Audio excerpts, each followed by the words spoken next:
Auto loan rates. That's got great rates for everyone. Tonight, breaking news, the FBI raids the office and home of President Trump's lawyer, Michael Cohen.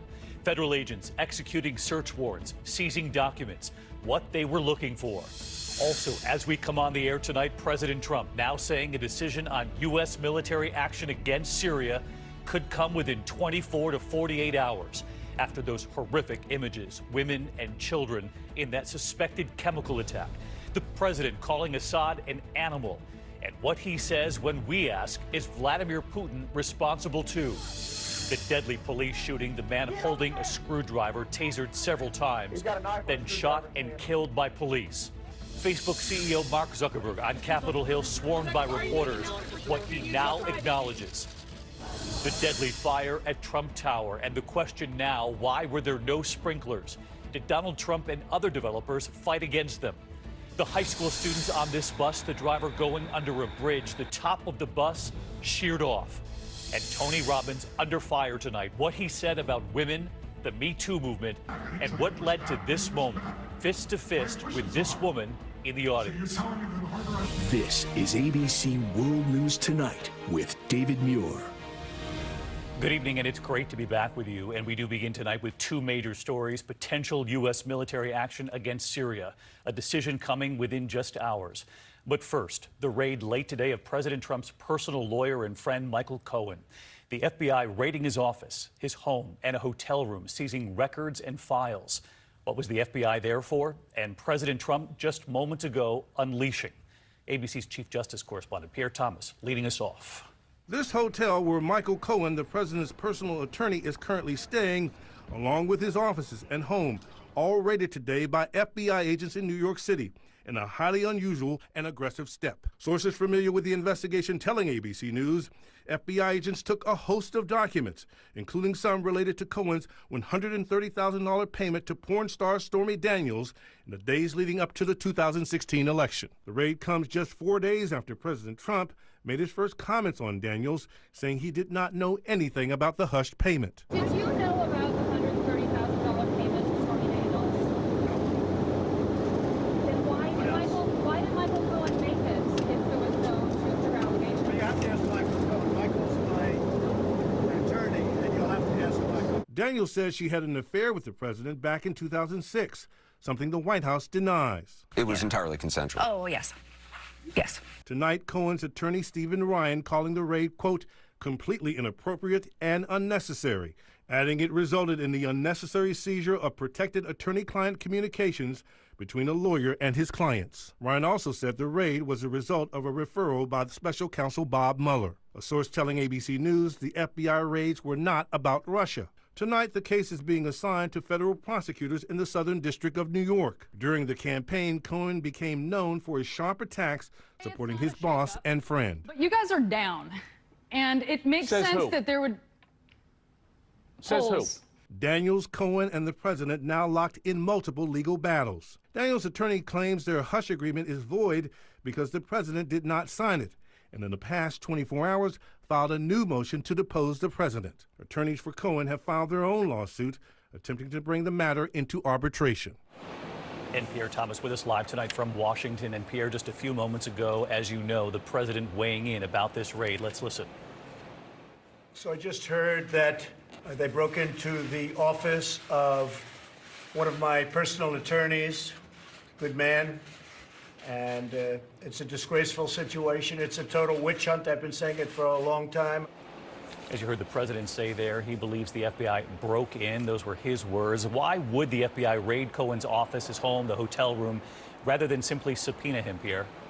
David, they clearly wanted to catch him off guard, and in cases like this, there's also typically a concern that documents might get destroyed without an element of surprise, David. All right, Pierre Thomas on the late developments today. Pierre, thank you. And of course, all of this comes as the president now weighs U.S. military action against Syria, saying a decision is coming within 24 to 48 hours.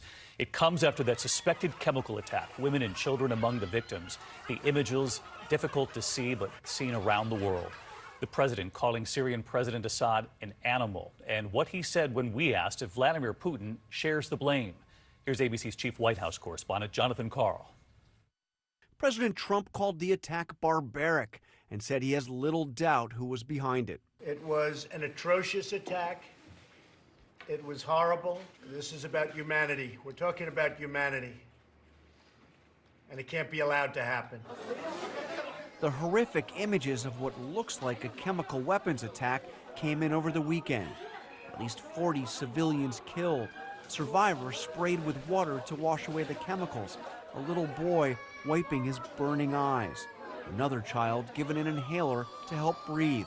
All of it in an area just outside Damascus that is controlled by rebels opposed to Syrian dictator Bashar al-Assad. Just hours later, the president's first response is on Twitter.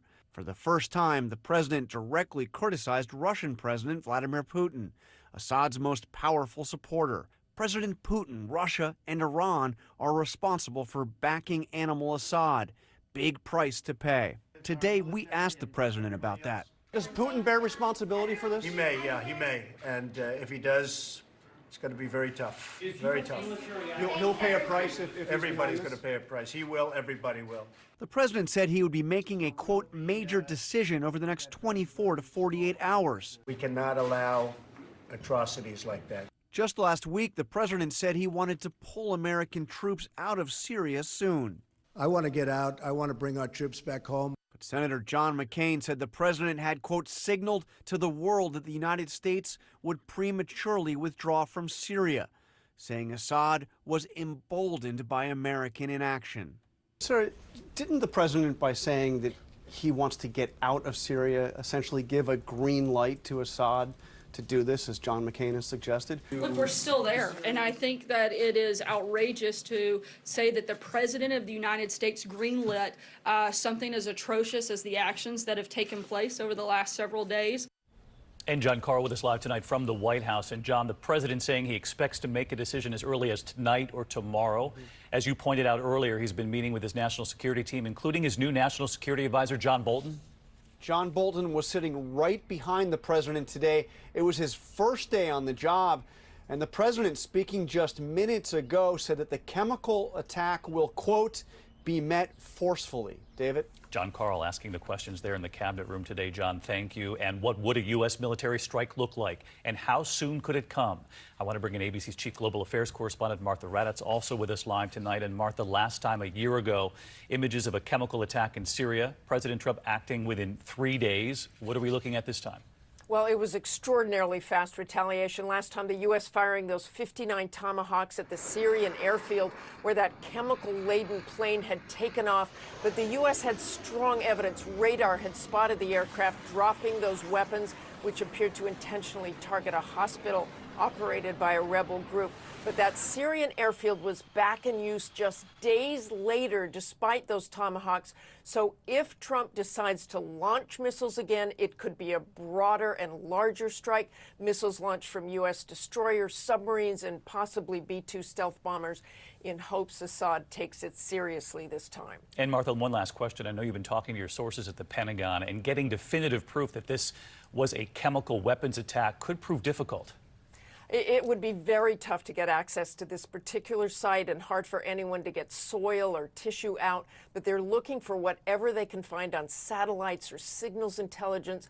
But the State Department has already said those images clearly show the effects of a nerve agent, so that may be enough. And we heard that strong appeal from Nikki Haley urging the international community to investigate. She vowed that either way, the U.S. will respond. President Trump said that as well, and I don't think he will wait long. David? Martha Raddatz with us following this. Thank you. President Trump says he has no doubt about this chemical attack, but RT, Russian television in Moscow, saying it's fake news, warning that the U.S. not take action. The Russians showing this video today of their own team, they say, on the ground there, saying they found no evidence of a chemical attack.